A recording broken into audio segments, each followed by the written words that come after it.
مستر محمد يحيى، اهلا بكم طلاب الصف الثامن. انا بس جايب لكم سؤالين اتنين بسرعه ازاي احلهم من غير خطوات في اختر. طب المره الجايه مستر، المره الجايه اقول لكم ازاي تعملوهم بالخطوات، لكن هي الطريقه سهله جدا. بص كده السؤال بيقول لي عندك كسر عشر دوري اللي هو قدامك ده، عايز نكتبه في صوره كسر اعتيادي. طيب دي اعملها ازاي؟ بكل بساطه عينك على حاجه، ايه هي؟ الخط ده تحته رقم صح، هو اللي بيتكرر كتير. الخط بيبقى موجود فوق اللي بيتكرر كتير. مين اللي بيتكرر؟ الاتنين. برافو عليك، يبقى هي الاتنين بس اللي بتتكرر كتير. يبقى رقم واحد اللي هو رقم اتنين هو اللي بيتكرر كتير. جميل، كتبته. طيب انا عندي بعد كده اختياراتي كلها يا جماعة ما بين العشرة والمية والالف والعشر تلاف وانت ماشي.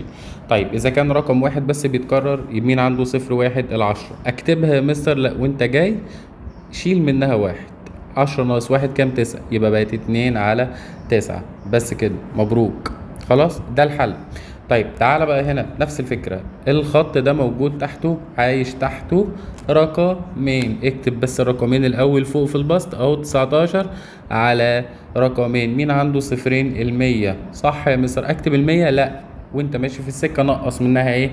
واحد. يبقى مية ناقص واحد بكام؟ بتسعة وتسعين. وبكده يا جماعة احنا حولنا الكسر العشر الدوري اللي قدامك ده، خلينا كسر ايه؟ اعتيادي. 19 على 99. شفت الموضوع بسيط وسهل ازاي؟